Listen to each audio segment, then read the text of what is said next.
Dear students, in the previous class we have seen the theory related to the friction. In today's class we will try to work out some of the numericals, different types of numerical based on the theory we have studied.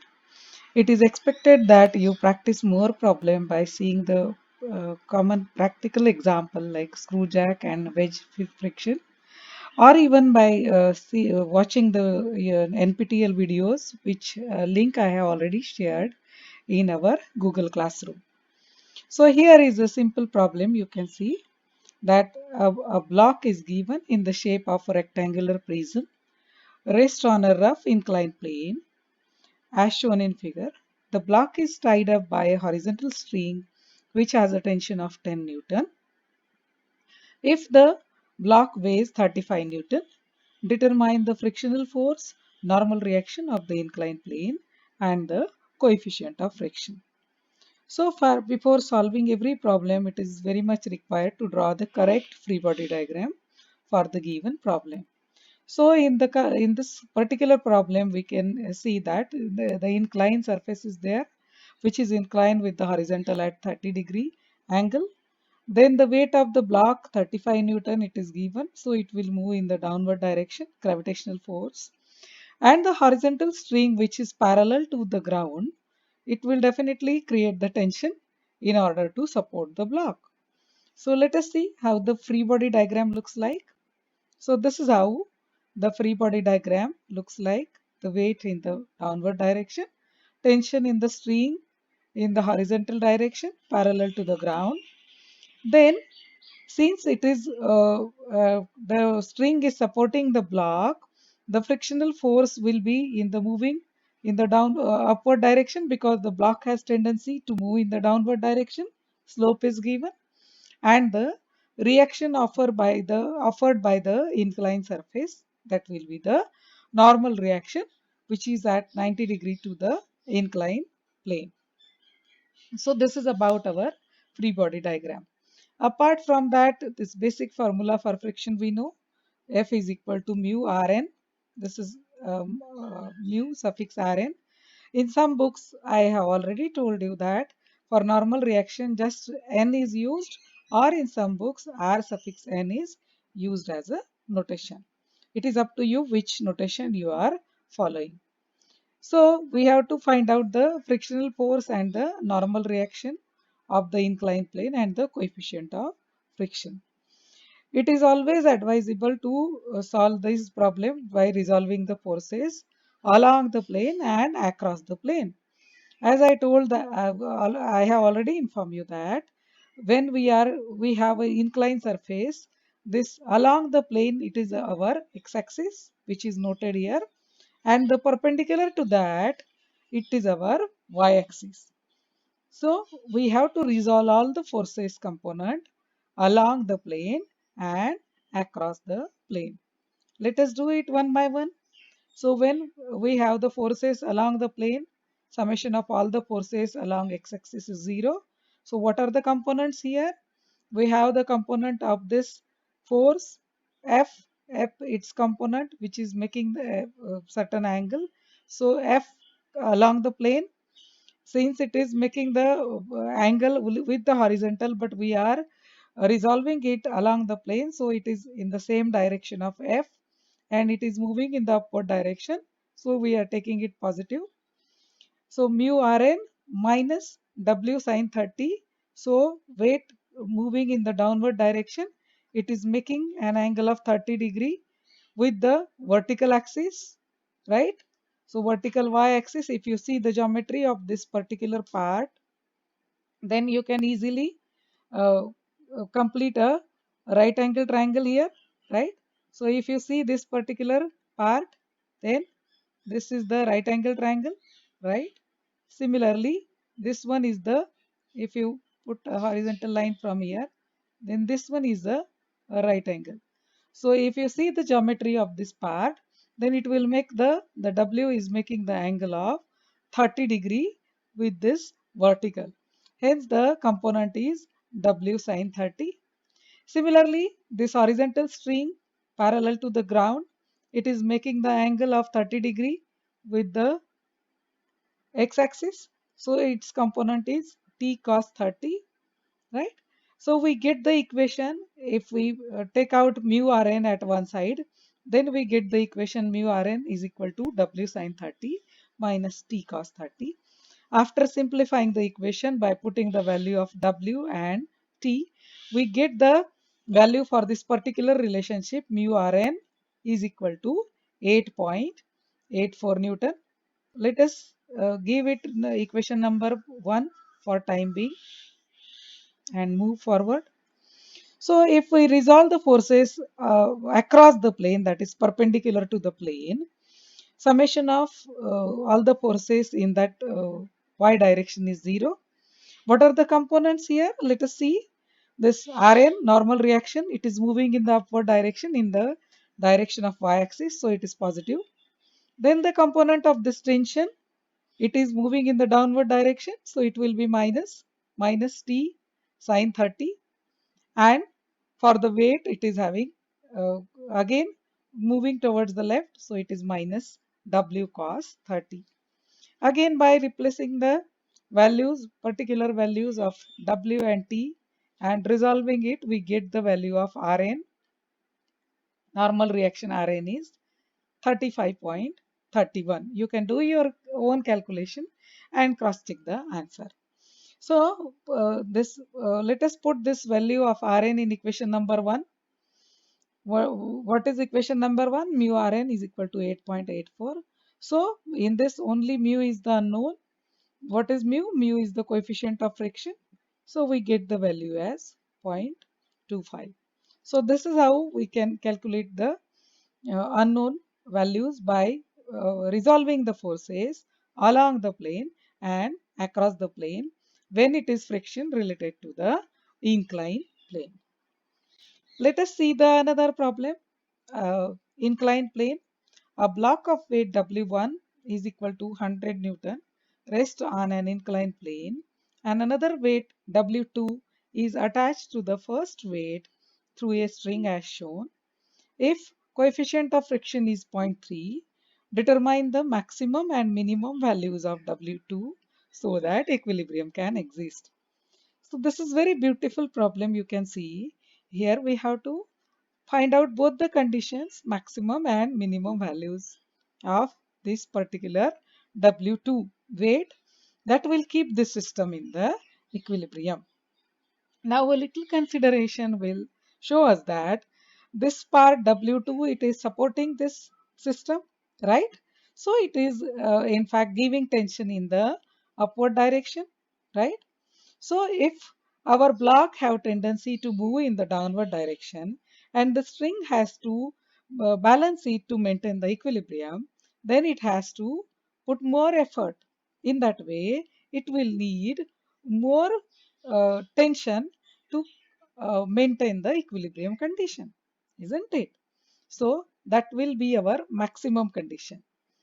In another point of view, if we say that our block is moving in favor of this string, like let us assume that for time being the frictional force it is moving in the same direction to that of the string. In that case, since both are in the same direction, the string will have to put less effort in order to maintain the equilibrium of the system, and the force or the tension required for the string, it will be the minimum one.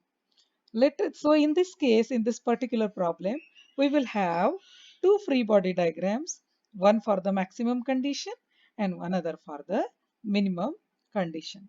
Let us draw it one by one.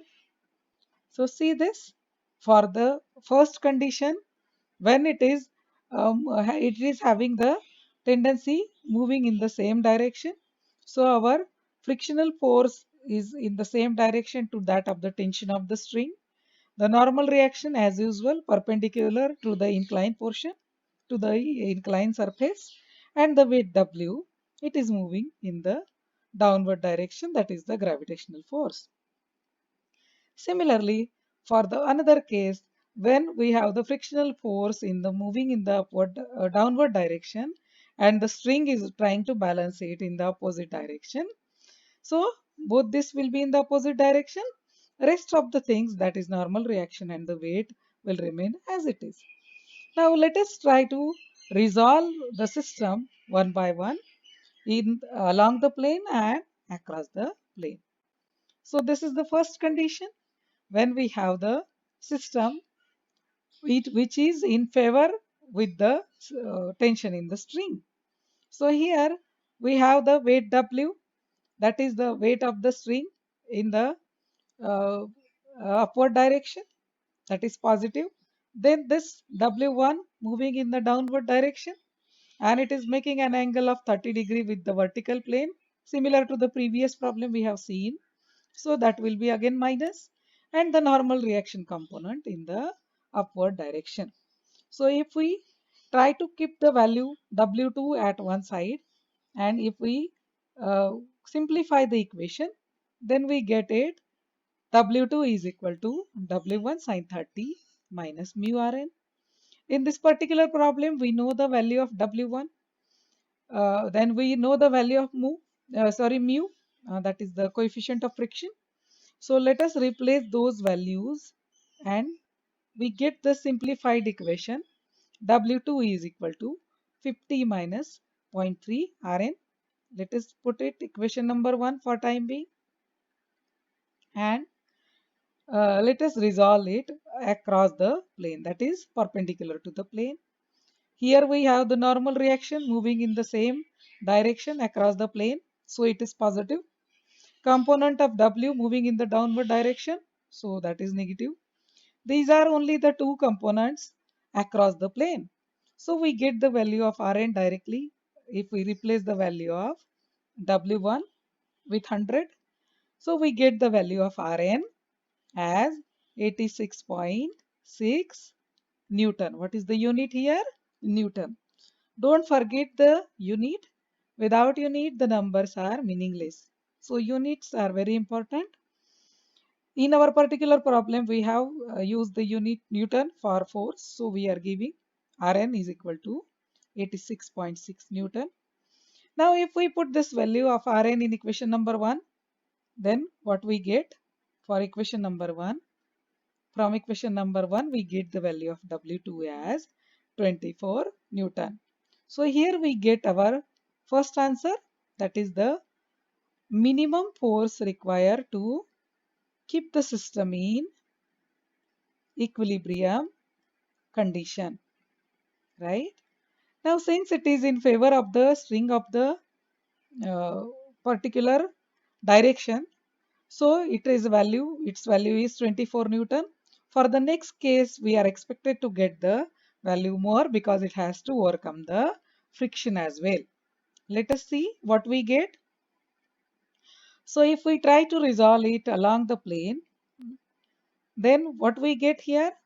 W2 is equal to W2, that is plus in the upward direction.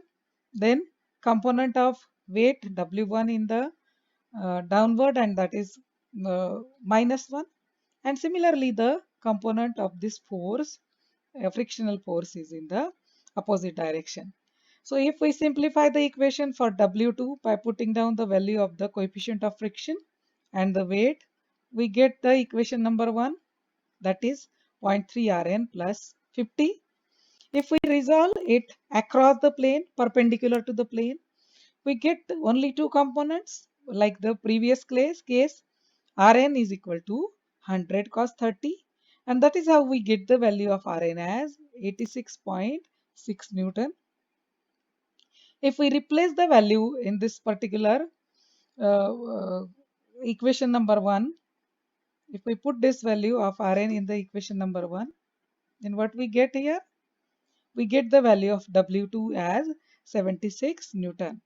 So here are the limiting values of the weight W, 24 Newton and 76 Newton. This is the maximum value to maintain the system in equilibrium, and this is the maximum value 76 Newton, and the minimum value to maintain the equilibrium condition is 24 Newton. This is along the direction of frictional force, and this is opposite to overcome the friction. So that's why the value is more. Now let us see the next problem. This was given for you as a homework. I hope all of you have solved it. Let us see that how we get the solution. You can compare your solution with this. A body resting on a rough horizontal plane required a pull of 24 Newton incline at 30 degree to the plane just to move it. It was also found that a push of 30 Newton at 30 degree to the plane was just enough to cause motion to impede. So we have to make the calculations for the weight of the body and the coefficient of friction. So far I have already given you the hint that if we resolve the forces, now this is a beautiful problem, yet simpler because it is given along the horizontal plane only. Here we don't have inclined plane, but what is the interesting part here, that the direction of the applied pull or push, that is inclined one. So there will be two components for that. One will be vertical and one will be the horizontal one. So let us see how we can do it. Definitely we have to draw two free body diagram, one for the pull force and one for the push force. So here if we see the first one, that we get here the pull of 24 Newton, normal reaction as usual, opposite to the weight, and the frictional force in the opposite direction to the direction of motion. So if we resolve the forces along the x-axis here, we have here only two forces. One is the frictional force, that is F moving in the left direction, and the component of this pull, that is 24 cos theta, that is 24 cos 30 in the right direction. So we get here the equation F is equal to P1 cos theta. Similarly, if we resolve the forces along the y-axis, we get here the equation Rn in the upward direction, so it is positive, minus W and plus this component of P1 that is moving in the upward direction, so P1 sin theta. But if we try to simplify the equation by taking Rn at one side, then we get Rn is equal to W minus P1 sin theta. If we replace the value of F is equal to mu Rn in this particular equation, so what we get here, F is equal to mu Rn is equal to P1 cos theta, right? But here value of Rn is W minus P1 sin theta. So we replace this value of F here, mu W minus P1 sin theta, that is Rn, mu into Rn, and this one is equal to, I am just highlighting for you this part, we are replacing with this Rn, right? So is equal to P1 cos theta. Now if we simplify this equation by taking aside P1, we get this equation number 1. P1 is equal to mu W upon cos theta plus mu sin theta. Let us put it equation number 1. Now from the second case, for the push of 30 Newton, if we try to resolve, and if we try to resolve it along the x direction, we get the equation as F is equal to P2 cos theta, and along the y axis resolution we get Rn is equal to W plus P2 sin theta. Now similar to the previous case, if we simplify it and if we put the values for this Rn, if we replace the value of Rn and put down the value of Rn here in this particular equation, then what we get here? We get P2 cos theta is equal to mu plus W P sin theta. After simplifying it, we get the value P2 is equal to mu W upon cos theta minus mu sin theta. Let us give it equation number 2. Now, if we compare the equation number 1 and equation number 2, this is our equation number 1. What we get here, P1 is equal to mu W upon cos theta plus mu sin theta. And in the equation number 2 we have P2 is equal to mu W upon cos theta minus mu sin theta. Now if you observe here in this particular equation, if we divide this equation number 1 and 2, this component, this unknown W will get cancelled automatically, and we will left with only one unknown in the equation. That is two simultaneous equation we got it here. You can eliminate one element and find out the answer as per the method which you find it most approachable. Here I have simplified it by dividing equation number 1 to 2, and I have eliminated W so that only one unknown is there, mu, and I got the value of mu as 0.192. Once I got this value of mu, I can replace this value of mu in any equation 1 or 2, and we can find out the value of W. So the value of W is 120.25 Newton. In this way, we can find out the unknown value. Similar to this, there is another problem just similar to the previous one. In this case here, the value of W is given and we have to find out the value of push and pull. The procedure is same here. You can try it in your copy. I am just scrolling quickly down. Here, what is the beauty of this problem, that we have to comment on our result. What is that? That we have to compare what is the value of pull and what is the value of push we are getting in our particular problem. And by comparing to that, if we compare that after solving it, then we find that the value of P2, what we are getting is 23.17, and the value of P1, we get the value of less than that. So in the particular problem, we find out that it is easier to pull the block than to push it. I have just scroll it quickly. You can try it out and you can find out the value of P1 as well by following the similar procedure.